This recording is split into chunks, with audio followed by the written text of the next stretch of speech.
میری شادی جس لڑکے سے ہوئی وہ مجھ سے بہت چھوٹا تھا۔ شادی کے وقت میں 40 سال کی تھی اور وہ 20 سال کا تھا۔ وہ میرے پیچھے پڑا ہوا تھا کہ میں اس سے شادی کر لوں۔ پہلے تو میں انکار کرتی رہی مگر مجھے بھی ایک سہارے کی ضرورت تھی۔ بالآخر میں مان گئی۔ شادی کی پہلی رات اس نے مجھے زین میرے پاس ٹیوشن پڑھنے کے لیے آتا تھا۔ وہ ایک بہت ہی سلجھا ہوا اور سمجھدار لڑکا تھا اور پڑھائی میں بھی بہت اچھا تھا۔ ویسے تو میں لڑکوں کو پڑھانے کے لیے راضی نہ ہوتی مگر جب میں نے زین کی غیر معمولی قابلیت اور ذہانت دیکھی تو پھر میں نے انکار نہ کیا۔ اس کی ایک کزن بہت عرصے سے میرے پاس ٹیوشن پڑھتی تھی اور وہ اسی کے توسط سے خود میرے پاس آیا تھا۔ جب اس نے مجھے اپنے سابقہ رزلٹ دکھائے اور بتایا کہ اب وہ گریجویشن کے لیے بھی کسی ہوم ٹیوشن سے ہی پڑھنا چاہتا ہے کیونکہ اسے کوچنگ سینٹرز وغیرہ کی پڑھائی سمجھ نہیں آتی تو میں نے سوچ سمجھ کر ہاں کہہ دی۔ ویسے مجھے بھی ان دنوں پیسوں کی ضرورت تھی اور زین نے کہا تھا کہ وہ مجھے اتنی ہی فیس ادا کرے گا جتنی میں کہوں گی۔ یوں تو میں کسی بھی ٹیوشن پڑھنے والے بچے سے 2000 سے زیادہ فیس نہیں لیتی تھی لیکن جب میں نے زین کے مہنگے کپڑے اور ہاتھ میں قیمتی گھڑی دیکھی ساتھ ہی مہنگا ترین موبائل فون بھی اس کے پاس دیکھا تو میرے دل میں تھوڑا لالچ بھی آ گیا۔ لالچ کیا کہوں، بس گھریلو حالات سے پریشان تھی اسی لیے میں نے کہا کہ ٹھیک ہے ویسے تو میں لڑکوں کو نہیں پڑھاتی لیکن اگر تم پڑھنا چاہتے ہو تو پھر تمہیں تھوڑی زیادہ فیس ادا کرنی ہوگی تاکہ میں تمہیں الگ وقت میں بلا سکوں۔ میں تمہیں باقی ٹیوشن کی لڑکیوں کے ساتھ ہرگز بھی نہیں بٹھاؤں گی، تمہیں علیحدہ سے وقت دوں گی اور علیحدہ ٹائمنگ میں بلاؤں گی۔ میری بات سن کر وہ مسکرایا اور کہنے لگا جی ٹیچر مجھے کوئی اعتراض نہیں ہے، آپ مجھے فیس بتا دیں۔ میں نے اسے سر سے پاؤں تک غور سے دیکھا اور پھر ایک دم سے میرے منہ سے خود بخود نکل گیا کہ میں 8000 روپے لوں گی۔ مجھے لگا تھا کہ اتنے پیسے سن کر وہ تھوڑی فیس کم کروائے گا لیکن وہ مسکرا کر کہنے لگا ٹیچر میں آپ کو 10,000 روپے ادا کروں گا لیکن آپ مجھے ایکسٹرا ٹائم دیں گی تاکہ میری پڑھائی اچھے طریقے سے ہو سکے۔ میں تو اس کی بات پر حیران ہی رہ گئی تھی کیونکہ جس علاقے میں رہتی تھی وہاں 2000 روپے سن کر بھی بچوں کا حال برا ہو جاتا تھا اور وہ باخوشی مجھے 10,000 روپے دینے کو تیار تھا۔ میں نے ہاں میں سر ہلا دیا کہ ٹھیک ہے کل سے تم رات کو 7 بجے آ جانا، میں تمہیں 7 سے 9 میں علیحدہ بٹھا کر پڑھاؤں گی، اس وقت تو کوئی اور بچہ نہیں ہوتا۔ وہ مسکرا کر کہنے لگا جی ٹھیک ہے میں کل ہی آ جاؤں گا۔ پھر اس نے اپنا والیٹ نکالا اور 10,000 روپے ایڈوانس فیس کے نام پر میرے ہاتھ میں بنا جھجکے رکھ دیے۔ اتنے سارے پیسے ایک بچے کی فیس کے طور پر میں نے پہلی بار دیکھے تھے۔ وہ اٹھ کر مجھے اللہ حافظ کہتا باہر نکل گیا اور میں نے تیزی سے کھڑکی سے باہر جھانکا۔ اس کی ہیوی موٹر بائیک دیکھ کر مجھے اندازہ ہوا کہ وہ کسی امیر ہی خاندان سے تعلق رکھتا تھا۔ وہ تو ہواؤں میں سفر طے کرتا چلا گیا تھا جبکہ میں باقی لڑکیوں کی طرف دیکھ رہی تھی جو اپنی اپنی پڑھائی میں مصروف تھیں۔ ان سب کی فیس ملا کر بھی تقریباً 15-12 ہزار روپے ملتے تھے جبکہ وہ اچھی خاصی بچیاں تھیں، کوئی 1500 دیتا تو کوئی 1000 روپے دے کر مجھے تنخواہ دیتا۔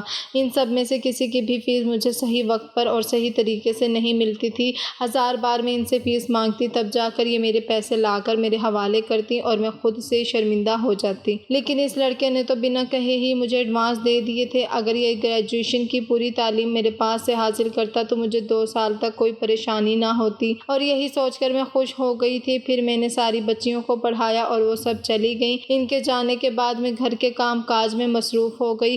پچھلے کئی سالوں سے میں اس گھر میں تنہا رہ رہی تھی۔ میری زندگی میں ان ٹیوشن کے بچوں سے ہی رونق تھی۔ میرے والد کا انتقال بہت سالوں پہلے ہو گیا تھا۔ ان کے انتقال کے بعد میں نے ایک کمپنی میں نوکری شروع کر دی تھی لیکن نوکری کے 2 سال بعد ہی کچھ ایسا ہوا کہ مجھے نوکری چھوڑنی پڑی۔ وہ 2 سال تو سکون سے گزر گئے تھے لیکن ان 2 سالوں بعد جو کچھ دفتر میں ہوا اس کے بعد میں نے خاموشی سے ریزائن دیا اور گھر بیٹھ گئی۔ لیکن گھر بیٹھنے سے تو روٹی پانی نہیں ہو سکتا تھا، اسی لیے مجبوراً مجھے اپنی تعلیم کو استعمال کرتے ہوئے میں صبح ایک اسکول میں پڑھاتی اور پھر شام کو ٹیوشن دینا شروع کر دیتی۔ اسی طرح گھر کا گزارا چلنے لگا تھا لیکن پھر مجھ پر اس سے بھی زیادہ کڑا وقت آیا اور میری ماں اس دنیا سے چلی گئی۔ اماں کے جانے کے بعد میں نے اسکول بھی چھوڑ دیا۔ اب میرا گھر سے باہر نکلنے کو بھی دل نہیں کرتا تھا۔ ماضی کے کچھ لمحے آنکھوں کے سامنے دھندلاتے رہتے ہیں۔ جس طرح مجھے دفتر چھوڑنا پڑا تھا وہ دن مجھے روزانہ یاد آتا اور پھر میں نے صرف ٹیوشنز کے ذریعے ہی گھر چلانا شروع کر دیا۔ میں بالکل تنہا رہ گئی۔ اس محلے میں چند ہی لوگ تھے جو میرے ہمدرد تھے، باقی سب کو تو میرا اکیلے رہنا بھی برا لگتا کیونکہ کتنے لوگوں نے کہا کہ اکیلی عورت کی وجہ سے معاشرہ خراب ہوتا ہے، تم شادی کیوں نہیں کر لیتی؟ لیکن میرا مرد ذات پر سے اعتبار ہی اٹھ گیا تھا، اسی لیے میں نے شادی کرنے کے بارے میں نہیں سوچا۔ ویسے بھی میں 40 سال کی ہو رہی تھی، کون مجھ سے شادی کرتا؟ میں نے اپنی زندگی کو بس ایسے ایسے ہی گزارنا شروع کر دیا۔ سارا دن خود کو گھر میں مصروف رکھتی، ٹیوشنز پڑھاتی اور اس کے بعد رات کو اکیلی کروٹیں بدلتے بدلتے سو جاتی۔ کبھی کبھی تو ساری رات بھی نیند نہ آتی۔ صبح سویرے اٹھ کر اللہ کے حضور جائے نماز پر بیٹھ جاتی۔ میری تنہائی بس ایسے ہی گزر رہی تھی۔ اب تو اماں کے انتقال کو بھی 5 سال ہونے والے تھے۔ میں پورے 40 سال کی ہو چکی تھی اور مجھے نہیں لگتا تھا کہ میری زندگی میں وہ خوشگوار تازہ جھونکا کبھی آئے گا جو شاید ہر لڑکی کا خواب ہوتا ہے۔ جوانی میں تو شادی کے خواب میں نے بھی دیکھے تھے، محبت کا ارمان میرے بھی دل میں تھا، لیکن اب میں خود کو بوڑھا تصور کرتی تھی اور جو کچھ گزر چکا تھا اس کے بعد تو میں شادی کے نام سے ہی خوفزدہ ہو چکی تھی۔ اس لیے بس یہی میری زندگی تھی۔ اور پھر زین میرے گھر آ گیا۔ اس کی کزن کئی سالوں سے میرے پاس ٹیوشن پڑھ رہی تھی اور وہ اسی کے توا سے آیا تھا۔ اب مجھے لگ رہا تھا کہ گھر کے جو کام سالوں سے پینڈنگ پڑے ہیں وہ میں زین کی فیس سے کروا سکتی ہوں۔ بارشوں میں چھت سے پانی ٹپکتا اور باورچی خانے کی دیواروں کا پلستر خراب ہو رہا تھا، میٹرس خراب ہو چکا تھا، دیواروں کا رنگ بھی اکھڑ گیا تھا۔ یہ سب وہ خرچے تھے جو میری استطاعت سے باہر تھے، لیکن اگر میں چند مہینے زین کو ٹھیک طریقے سے پڑھاتی تو مجھے اس کی فیس سے یہ سب کچھ کروانے کا موقع مل سکتا تھا۔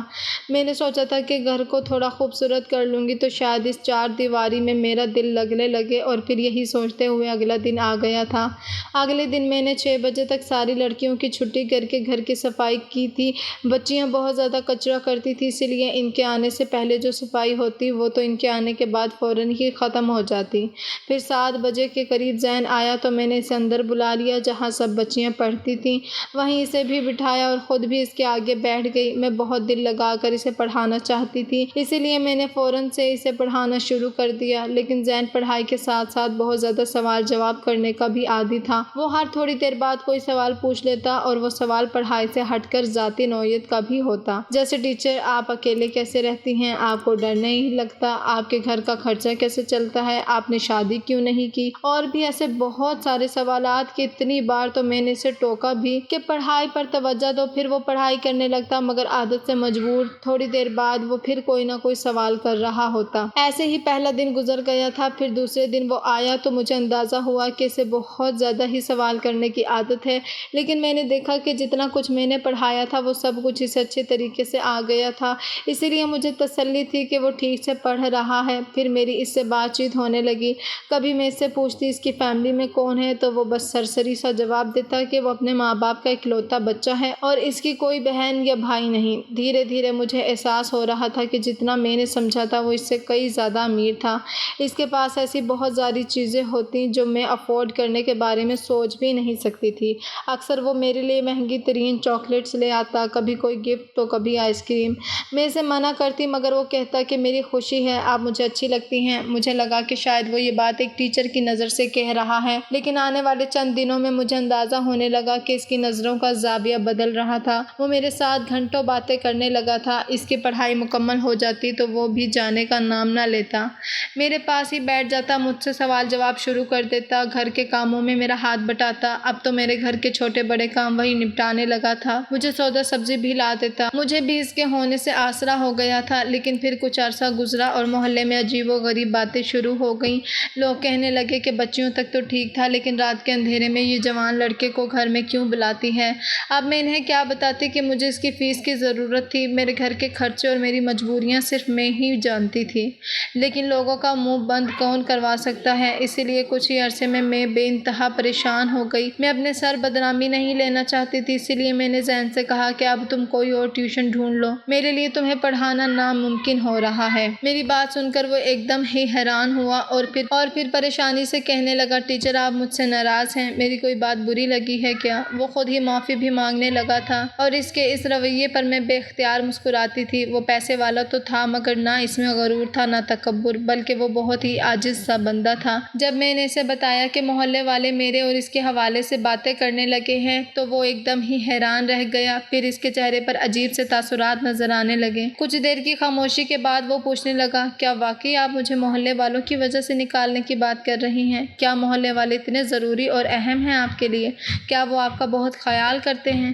اس کی بات سن کر میں لمحے بھر کو چپ ہو گئی تھی، کیونکہ کہیں نہ کہیں وہ صحیح کہہ رہا تھا۔ میں نے نظریں جھکا لی۔ محلے والوں نے کب میرا بوجھ اٹھایا تھا؟ کب میری چھت کے ٹپکتے پانی کو روکا تھا؟ کب اماں کے جنازے کے بعد میرے دروازے پر دستک دی تھی؟ مگر اس کے باوجود ان کی باتیں میرے دل میں کانٹے بن کر چبھتی تھیں۔ تھی۔ میں نے دھیمی آواز میں کہا، زین مسئلہ یہ نہیں کہ وہ کیا کہتے ہیں، مسئلہ یہ ہے کہ میں اکیلی ہوں۔ عورت اگر اکیلی ہو تو ہزار زبان کو اجازت مل جاتی ہے۔ وہ فوراً بول اٹھا، لیکن آپ کمزور نہیں ہیں ٹیچر، آپ نے اکیلے سب کچھ سنبھالا ہے۔ اس کی آواز میں خلوص تھا، وہی خلوص جو شاید میں برسوں سے ڈھونڈ رہی تھی مگر ماننے سے ڈرتی تھی۔ میں نے موضوع بدلنے کی کوشش کی اور کہا کہ پڑھائی پر دھیان دو، مگر وہ آج ضد پر تھا، اگر محلے والے مسئلہ ہیں تو میں دن میں آ جاؤں گا، یا آپ کہیں تو میں ڈبل فیس دینے کو تیار ہوں، مگر بس آپ مجھے پڑھاتی رہیں۔ میں نے چونک کر اسے دیکھا۔ نہیں زین، ایسی بات نہیں ہے، فیس کا کوئی مسئلہ نہیں، اور نہ ہی ڈبل فیس دے کر تمہیں مجھ پر احسان کرنے کی ضرورت ہے۔ میرا مسئلہ بس لوگوں کی زبانیں ہیں۔ وہ ہلکا سا مسکرایا۔ یہ احسان نہیں ہے، یہ میرا حق ہے کہ میں جس ٹیچر سے پڑھنا چاہوں وہی مجھے پڑھائے۔ آپ مجھے بہت اچھے سے پڑھاتی ہیں اور مجھے بہت اچھی بھی لگتی ہیں۔ میں آپ کے ساتھ بہت کمفرٹیبل ہوں اور آپ سے ہی پڑھنا چاہتا ہوں۔ وہ بالکل کسی ضدی بچے کی طرح اپنی بات پر اٹک گیا تھا، اور اس دن پہلی بار مجھے اس کی عمر کا احساس ہوا۔ 20 سال میں ضد، سچائی اور ایک عجیب سی بے خوفی، اور میرے اندر 40 سالہ عورت جو ہر قدم سوچ سمجھ کر رکھتی تھی، جو ہر خوشی سے پہلے انجام دیکھتی تھی۔ ابھی بھی میں یہی سوچ رہی تھی کہ اگر محلے والوں کی زبان نہ رکی تو میں کیا کروں گی، آگے کیا ہوگا، مجھے کس طرح کی بدنامی کا سامنا کرنا پڑے گا۔ میں نے صاف لفظوں میں کہہ دیا، زین کل سے تم مت آنا، میں نے فیصلہ کر لیا ہے، میں کوئی بدنامی اپنے سر نہیں لوں گی۔ تم جوان لڑکے ہو اور شاید اسی وجہ سے میرے کردار پر انگلیاں اٹھنے لگی ہیں۔ اس نے نم آنکھوں سے میری طرف دیکھا، جیسے اسے میرا یوں کہنا بہت ناگوار گزرا ہو۔ اس کے اس انداز پر میرے دل میں ٹھیس سی اٹھی تھی۔ وہ اٹھ کھڑا ہوا مگر جانے سے پہلے دروازے پر رک گیا۔ ٹیچر، آپ جو سوچ رہی ہیں کہ مجھے نکال دینے سے آپ کا مسئلہ حل ہو جائے گا یا محلے والے آپ کے کردار کے بارے میں بات نہیں کریں گے تو آپ غلط ہیں۔ جسے آپ کے بارے میں جو کہنا ہوگا وہ کہتا رہے گا، آپ کی ہر اچھائی کو بھی برائی بنا دیا جائے گا۔ بہتر یہ ہے کہ آپ اپنے بارے میں سوچیں، آپ کا ایک فیصلہ میرا فیوچر بھی خراب کر سکتا ہے۔ وہ بس اتنا کہہ کر نکل گیا تھا اور اس رات میں دیر تک سو نہ سکی۔ محلے والوں کی باتیں، زین کے لفظ اور اپنی تنہائی سب ایک دوسرے میں گڑ مڑ ہو گئے تھے۔ کہیں نہ کہیں اس کی بات درست تھی، جب میں اسے نہیں پڑھاتی تھی تب بھی میرے اکیلے رہنے پر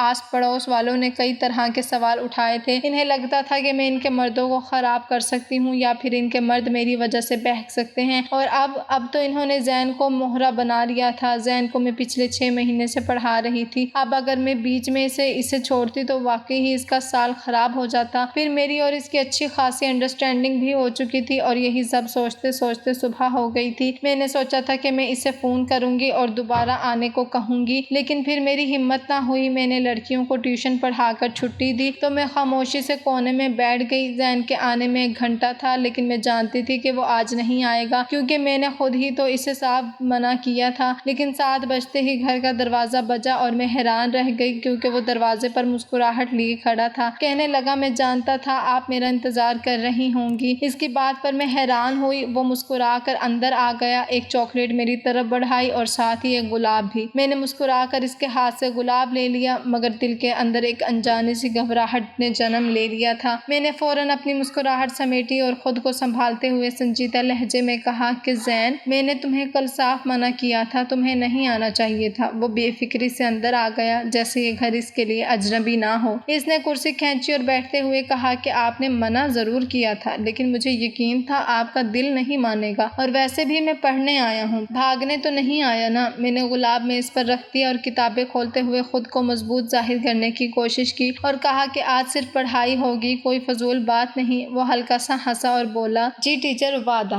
ہم پڑھنے لگے، مگر آج ماحول مختلف تھا۔ خاموشی میں بھی کچھ بول رہا تھا۔ میری نظریں کتاب پر تھیں، مگر ذہن کہیں اور بھٹک رہا تھا۔ زین غیر معمولی توجہ سے سن رہا تھا، سوال بھی کر رہا تھا، مگر آج اس کے سوال صرف پڑھائی تک محدود تھے۔ یہ بات مجھے ایک طرح سے سکون بھی دے رہی تھی اور کہیں نہ کہیں مایوسی بھی۔ 2 گھنٹے کیسے گزر گئے پتہ ہی نہ چلا۔ میں نے گھڑی دیکھی تو 9 بج چکے تھے۔ میں نے کہا، بس آج کے لیے کافی ہے۔ وہ فوراً کھڑا ہو گیا، مگر جاتے ہوئے پھر وہی سنجیدہ انداز میں اس کے چہرے پر سوال آیا۔ اس نے کہا، ٹیچر، میں ایک بات پوچھوں؟ میں نے دل پر پتھر رکھ کر کہا، پوچھو۔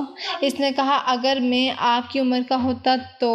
اس سوال نے مجھے اندر تک ہلا دیا۔ میں نے جواب دینے کے لیے منہ کھولا، مگر لفظ ساتھ نہ دے سکے۔ چند لمحوں کی خاموشی کے بعد میں نے آہستہ سے کہا، زین، بات تمہاری عمر کی نہیں، بات حالات کی ہے۔ وہ کچھ لمحے مجھے دیکھتا رہا، پھر بولا، میں حالات بدلنا جانتا ہوں ٹیچر۔ اس دن کے بعد وہ باقاعدگی سے آنے لگا، مگر اس نے واقعی خود کو بدل لیا تھا۔ نہ ذاتی سوال، نہ فضول باتیں، بس پڑھائی تنہائی، خاموشی اور کبھی کبھار ایک احترام بھری مسکراہٹ۔ محلے والوں کی باتیں آہستہ آہستہ کم ہونے لگی، شاید اس لیے کہ زین اب دن کے وقت بھی آنے لگا تھا اور کبھی کبھی اس کی کزن بھی ساتھ ہوتی۔ وقت گزرتا گیا، 6 مہینے ایک سال میں بدل گئے۔ زین کی گریجویشن مکمل ہو گئی، وہ ٹاپ پوزیشن پر آیا۔ اس دن وہ بہت خوش تھا، میرے لیے مٹھائی اور ایک سادہ سا سوٹ لے آیا اور بولا یہ سب آپ کی وجہ سے ہے ٹیچر۔ میں نے پہلی بار دل سے خوشی محسوس کی، جیسے کسی نے میرے وجود کی محنت کو مان لیا ہو۔ اسی دوران میری زندگی میں اس کی موجودگی ایک عادت بن چکی تھی۔ گھر کے چھوٹے موٹے کام، دوائیں، بل، وہ سب میں میری مدد کرتا۔ میں منع کرتی مگر وہ کہتا کہ آپ اکیلی نہیں ہیں۔ پھر ایک دن اس نے اچانک کہا میں آپ سے شادی کرنا چاہتا ہوں۔ میرے ہاتھ سے چائے کا کپ چھوٹتے چھوٹتے بچا۔ میں نے سختی سے کہا یہ کیا کہہ رہے ہو زین، تم میرے شاگرد ہو اور عمر میں مجھ سے آدھے۔ وہ بالکل پرسکون تھا۔ اس نے کہا آپ میری ٹیچر ضرور تھی مگر اب نہیں، اور عمر صرف لوگوں کو ڈرانے کے لیے ہوتی ہے۔ مجھے آپ کا ساتھ چاہیے، باقی دنیا جائے بھاڑ میں۔ میں نے صاف انکار کر دیا۔ اس دن وہ خاموشی سے چلا گیا، کئی دن تک نہ آیا نہ فون کیا۔ دل عجیب طرح سے خالی خالی رہنے لگا۔ میں خود سے لڑتی رہی، سمجھاتی رہی کہ یہ ناممکن ہے، یہ غلط ہے، یہ معاشرہ قبول نہیں کرے گا۔ پھر ایک دن اچانک اس کی کزن مجھے بازار میں ٹکرا گئی۔ میں نے اس سے زین کے بارے میں پوچھا تو وہ کچھ دیر خاموش ہو گئی، پھر کہنے لگی کہ وہ تو ہسپتال میں ہے، اس نے اپنی جان لینے کی کوشش کی تھی۔ یہ سنتے ہی میری روح فنا ہونے لگی۔ میں نے وہیں سے سیدھے ہسپتال کا رخ کیا۔ میرے ہاتھ پاؤں کانپ رہے تھے کہ کہیں میری وجہ سے تو نہیں۔ میں جب وہاں پہنچی تو اکیلا وہ بستر پر لیٹا ہوا تھا۔ ایک دوست تھا جو اس کے ساتھ تھا اور وہ مجھے دیکھتے ہی کمرے سے باہر نکل گیا تھا۔ میں آہستہ آہستہ اس کے بستر کے قریب گئی۔ دل اس زور سے دھڑک رہا تھا کہ لگتا تھا ابھی سینے سے باہر آ جائے گا۔ اس کے چہرے پر زردی چھائی ہوئی تھی، آنکھوں کے نیچے سیاہ حلقے تھے، ہاتھ پر ڈرپ لگی ہوئی تھی اور وہ آنکھیں بند کیے بے ہوش سا لیٹا تھا۔ میں نے کانپتے ہاتھوں سے اس کی کلائی پکڑی، نبض چل رہی تھی مگر کمزور سی۔ ایک لمحے کو میری ٹانگوں میں جان نہ رہی۔ میں وہیں کرسی پر بیٹھ گئی اور بے اختیار میری آنکھوں سے آنسو بہنے لگے۔ میں بار بار خود کو کوس رہی تھی، اگر میں نے اس کے دل کی بات سنے بغیر دروازہ بند نہ کیا ہوتا تو شاید آج یہ دن نہ دیکھنا پڑتا۔ میں نے دھیمی آواز میں کہا زین آنکھیں کھولو پلیز، میری آواز سن لو، مگر وہ خاموش رہا۔ چند لمحوں بعد ڈاکٹر اندر آیا۔ اس نے مجھے دیکھا تو پوچھا آپ ان کی کیا لگتی ہیں؟ میں ایک لمحے کو رکی، پھر بس اتنا کہا میں ان کی ٹیچر ہوں۔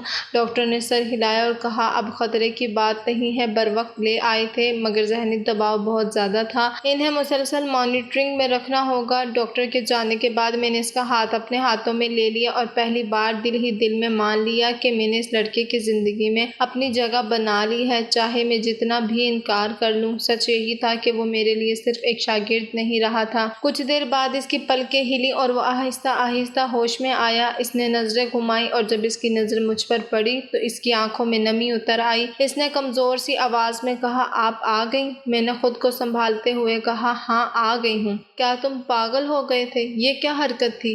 اس نے ہلکی سی مسکراہٹ کے ساتھ کہا میں نے سوچا تھا شاید آپ آئیں گی۔ میں نے بے اختیار اس کے ہاتھ کو مضبوطی سے پکڑ لیا اور کہا آئندہ ایسی کوئی بے وقوفی مت کرنا۔ تمہیں اندازہ ہے مجھے کتنا ڈر لگ رہا تھا۔ وہ خاموشی سے مجھے دیکھتا رہا، پھر بولا مجھے بس یہ جاننا تھا کہ اگر میں نہ رہوں تو کیا آپ کو فرق پڑے گا؟ اس سوال نے مجھے اندر تک ہلا دیا۔ میری آنکھوں سے آنسو ٹپک کر اس کے ہاتھ پر گر گئے اور میں نے دھیمی مگر واضح آواز میں کہا پڑے گا زین، بہت فرق پڑے گا۔ میری بات پر وہ مسکرا دیا اور اس مسکراہٹ میں عجیب سا اطمینان تھا، جیسے اس نے دل کا بوجھ ہلکا کر لیا ہو۔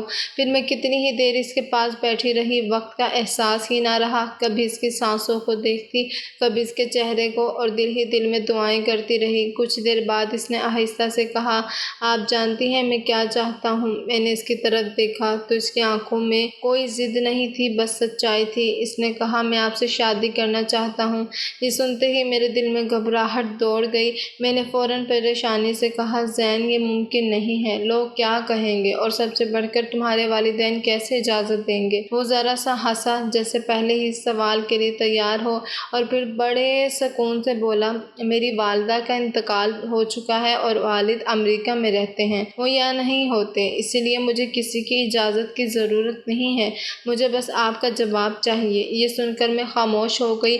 میرے پاس کہنے کو کچھ نہ تھا، دل اور دماغ کے درمیان ایک جنگ سی چھڑ گئی تھی اور وہ خاموشی سے میرا چہرہ دیکھ رہا تھا، جیسے میرے ہر بدلتے تاثر کو پڑھ رہا ہو۔ اور پھر میں بھی ہار مان گئی تھی۔ کتنے عرصے سے میں تنہا تھی اور اب مزید تنہا رہنا میرے لیے ناممکن ہو چکا تھا۔ اگلے دن وہ ہاسپٹل سے ڈسچارج ہوا اور ہم دونوں نے نکاح کر لیا۔ مجھے سمجھ نہیں آ رہا تھا کہ وہ مجھے رخصت کروا کر اپنے گھر لے جائے گا یا نہیں، مگر اس رات وہ خود میرے گھر آ گیا۔ اس کا کہنا تھا کہ کچھ وقت بعد وہ مجھے اپنے گھر لے جائے گا، ابھی وہ روم سیٹ کروا رہا ہے۔ میں بھی اپنا گھر چھوڑنا نہیں چاہتی تھی اور میں نے شادی کے بارے میں زیادہ لوگوں کو بتایا بھی نہیں تھا، اس لیے جب وہ میرے گھر آیا تو میں نے اسے اپنے ہی کمرے میں جگہ دی۔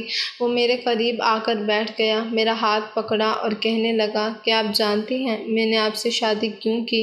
میں نے مسکرا کر کہا ہاں، کیونکہ تمہیں مجھ سے محبت ہو گئی تھی۔ اس نے سر جھکا لیا اور کہنے لگا کہ سچ کہہ رہی ہیں آپ، مجھے واقعی آپ سے محبت ہو گئی ہے، لیکن اس سے پہلے شادی کے پیچھے کوئی اور مقصد تھا۔ اس کے بعد جو کچھ اس نے کہا وہ سن کر میرے رونگٹے کھڑے ہو گئے۔ میں نے جھٹکے سے اس سے اپنا ہاتھ چھڑوایا اور پیچھے ہو کر کھڑی ہو گئی۔